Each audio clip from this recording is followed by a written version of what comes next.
100 शब्द प्रति minute dictation start करते हैं 5 सेकेंड बाद।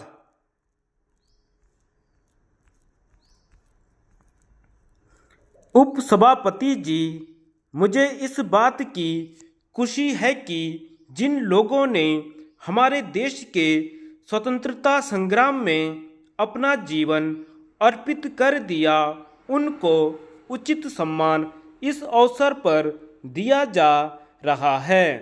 किंतु मुझे इस बात का दुख है कि हमारे देश में अभी भी लाखों स्वतंत्रता सेनानी हैं जिनके बारे में हमको जानकारी नहीं मिल पाई है।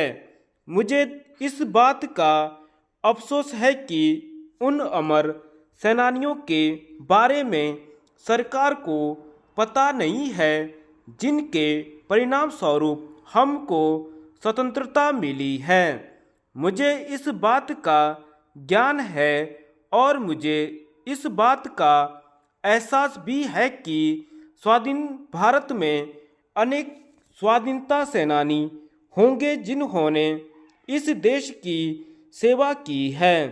जिस रूप से भी स्वाधीनता संग्राम के दिनों में उन्होंने देश की सेवा की है, मुझे इस बात का हर्ष है कि भारत सरकार द्वारा उनकी सेवाओं को मान्यता दी गई है।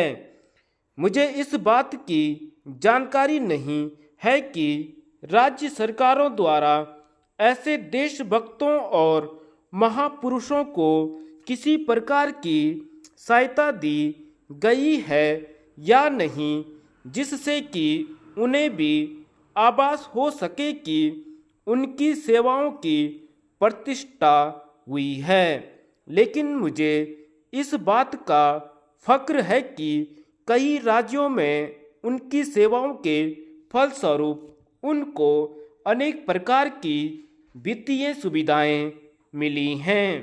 मैं समझता हूँ कि इससे भी आगे बढ़कर हमको उनकी सहायता करनी चाहिए। जो लोग देश के लिए अपने प्राण न्योछावर कर चुके हैं, उनके लिए हम श्रद्धांजलि अर्पित करने के सिवाय और कुछ नहीं कर सकते हैं। किंतु उनके आश्रितों को तो आर्थिक सहायता दी जानी चाहिए।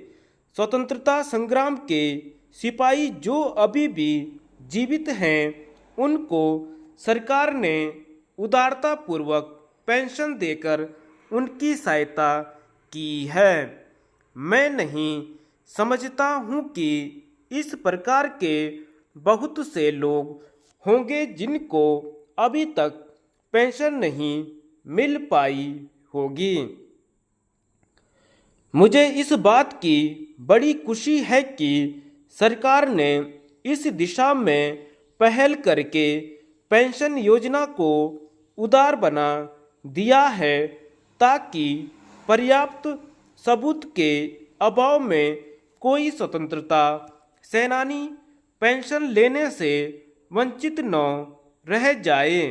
ऐसे व्यक्तियों के लिए सरकार ने यह प्रबंध किया है कि यदि कोई भी स्वाधीनता सेनानी जो उसके साथ जेल में रहा हो इस बात को प्रमाणित कर दे तो उसे पेंशन दे दी जाएगी। मुझे इस बात की आशा थी कि पेंशन की राशि महंगाई को ध्यान में रखकर निश्चित की जाएगी और कम से कम या अधिक से अधिक राशि भी निश्चित कर दी जाएगी। मुझे इस बात की आशा थी कि पेंशन की राशि का समुचित आधार तय किया जाएगा, लेकिन मैं नहीं समझ सका कि इसका आधार क्या रखा गया है। मुझे इस बात की आशा नहीं है कि अभी इसको बढ़ा दिया जाएगा, लेकिन मुझे इस बात की आशा जरूर है कि भविष्य में सरकार इस बात पर विचार करेगी और इस योजना के फलस्वरूप बहुत से लोग पेंशन पाएंगे। सभापति महोदय, मैं इस बात का विरोध करता हूँ।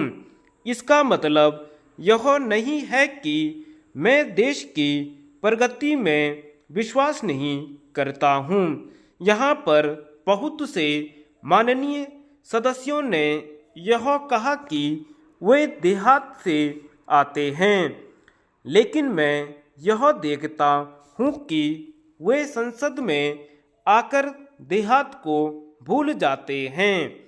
सवाल यह है कि जब कभी हम देहात की बात करते हैं तो कहते हैं कि महाराजाओं को हटा दो, जमींदारों को हटा दो, लेकिन इस प्रकार की बातों पर जोर देते रहते हैं कि संसद सदस्यों के लिए हर किस्म की सुविधाएं होनी चाहिए।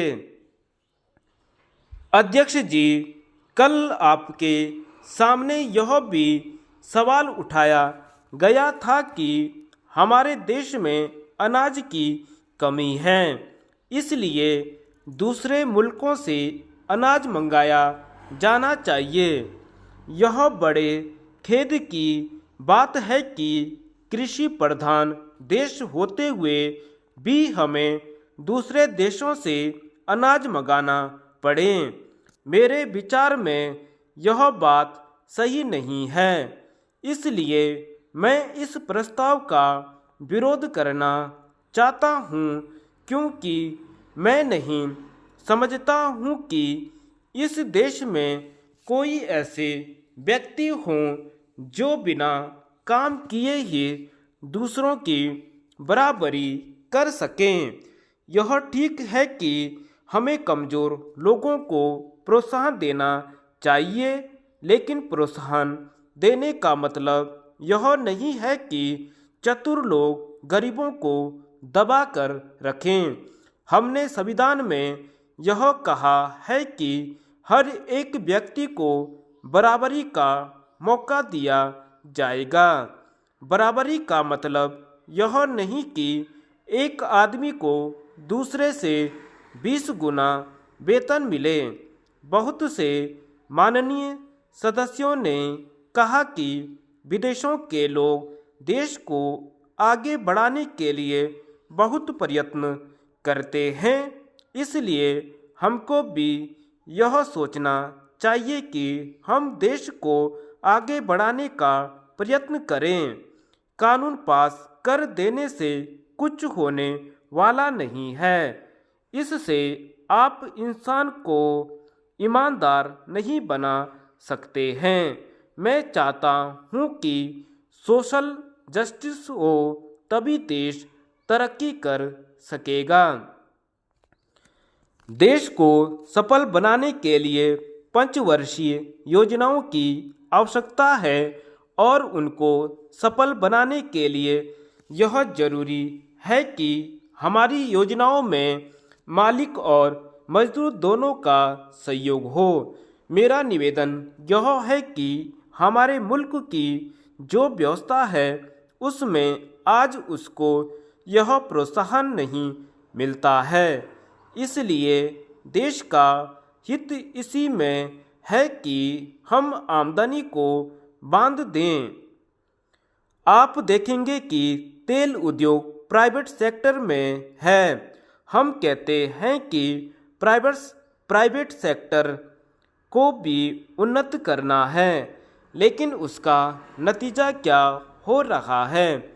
हमारे देश के कारखाने विदेशों से आने वाले तेल को साफ करने के लिए भी तैयार नहीं होते। इस तरह से हमारी पंचवर्षीय योजनाओं को असफल बनाने की कोशिश प्राइवेट सेक्टर वाले करते हैं। जब तक आप निश्चित नीति नहीं बनाएंगे, तब तक देश की प्रगति संभव नहीं है। इसलिए आपको चाहिए कि प्राइवेट सेक्टर का राष्ट्रीयकरण करें।